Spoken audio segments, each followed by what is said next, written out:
Underway watch. Get up, you got the next watch. Man, I hated hearing those words, uttered by some pimply-faced moron shining a flashlight in my face. One of the smarter kids, or slightly bruised ones. He's learned to stand out of reach and not touch or shake me awake. My tired, sleep-deprived body begins the daily argument with my brain over the proposition of getting up. Relax, my aching muscles plead. You need more rest.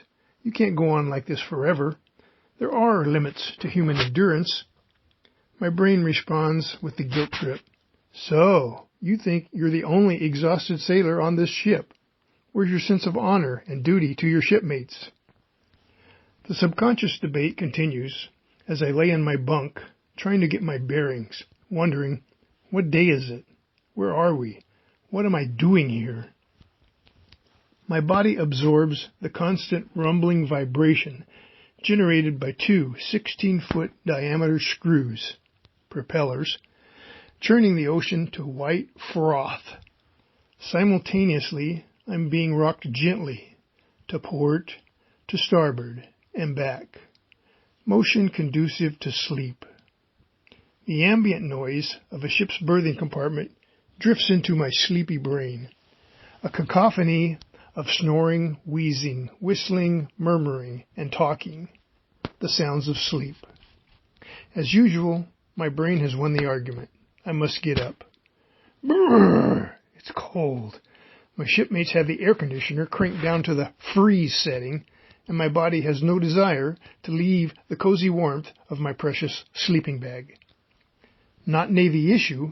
So far, I have endured Senior Chief Jeffrey's ceaseless rants to get rid of it. I couldn't exist in this refrigerator without it. My one indulgence in this institution of conformity. I've dawdled long enough. My fellow watchstanders are rolling out and getting dressed. I reach up 12 inches above my head and flip on my bunk light. As the fluorescent bulb crackles to life, I crawl out of my coveted middle rack, the one I inherited from MM2 Mummy when he got out of the Navy, the lucky jerk. I recoil as my bare foot touches the ice-cold steel, the ballast tank manhole cover below my bunk. Quickly, I grab my shower shoes and throw them to the deck to stand on. Hey, at least I didn't step on the large manhole cover studs protruding through the deck. Those things hurt. With a shiver, I reach for my dungarees. They're hanging on a homemade brass hook attached to the foot of John Cola's top bunk. Oh, man! Still damp with sweat, and now ice cold. Soaked after getting off watch a mere 5.5 hours ago. Little chance of them drying out in this meat locker. I struggle to put them on in the narrow passage between stacks of bunks as the ship rocks to and fro. Once dressed, I sleepily navigate the rat maze of our berthing compartment, from my quiet corner toward the dim red light located beside the watertight door. In the red glow, I grab the door lever and yank it sideways with a metallic clanking noise. There's no quiet way to open a watertight door. Swinging the oval door open, I step over the threshold, close the door, and slam the handle back down in position. I give it an extra yank so all the cammed lugs compress the rubber seal against the steel knife edge, ensuring watertightness. I continue my journey through another dark berthing compartment, A Division, guided only by the faint red light at each watertight door. I stagger through this berthing compartment, trying not to trip over boots, shaft alley scuttles, laundry bags, chill water piping to the air conditioner, etc. More sleeping noises coming from more tired souls. Through another watertight door, and I'm in the lighted passageway, running forward on the second deck, starboard side. Earlier in this pleasure cruise, I would be heading up to the mess decks to eat midrats, midnight rations, before relieving the watch. But sleep deprivation has forced me to forego this culinary delight for an extra 20 minutes of sleep. For sustenance, I have a can of food in my pocket. Purchased at the commissary in Hawaii. This enabled me to eat while I'm on watch down in the hole. I just placed the can of pork and beans on the generator's turbine casing flanges for 3 to 5 minutes, shake occasionally, and voila, a hot meal. Woe to the forgetful imbecile who returns to find steaming hot pork and beans embedded on the adjacent piping, equipment, and watchstanders. Midrats usually consist of a sandwich made with stale bread, mystery meat, and cheese left over from World War II, washed down with the ubiquitous bug juice, referred to in liberal circles as Kool-Aid. Yummy! I quit drinking bug juice after my mentor, MM2 Honey, sent me to the Mestex one time to ask for bug juice powder mix. I watched Honey open several packages and pour the contents into our engine room bilges.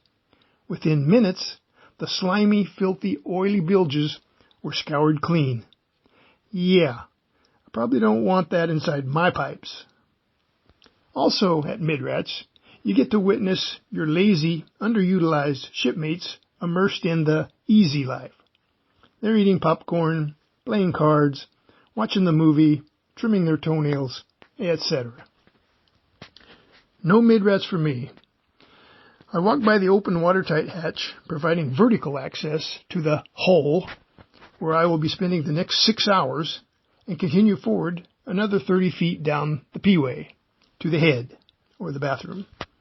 Often, the simple act of walking down this P-way is complicated by extreme rolls to port and starboard, which bounces you like a rubber ball from one bulkhead wall to the other.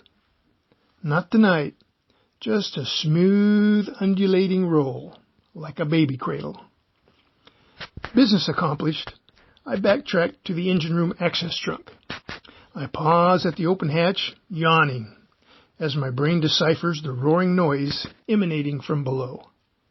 The odor of fuel oil, charred piping insulation, and cooking paint impales my olfactory.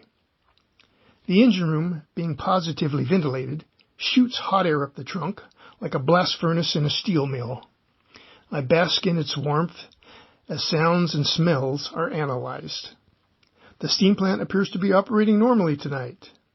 So, I don my leather gloves to prevent burning my hands on the scalding hot ladder and descend into the hole. A more educated watchstander would have glanced around for the obvious sign. Abandon all hope, ye who enter here.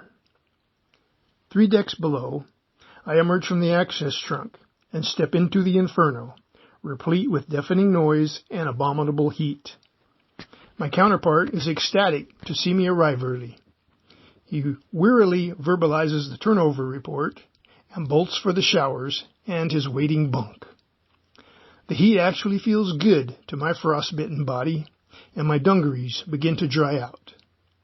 15 minutes later, I'm finally warm, and my clothes are dry, followed in another 15 minutes by the onset of heat exhaustion and sweat-soaked dungarees. No rest for the wicked in Dante's Inferno. I begin my rounds, checking machinery throughout the space for proper operation, making sure my watchstanders are alert and competent. I'm keenly aware of the fact that this place can kill you if you don't pay attention, and my responsibility for bringing these guys home alive. In fact, if I ever get out of here alive, I'm going to sleep for a year. Such is the life at its finest moments aboard a Vietnam-era U.S. Navy warship.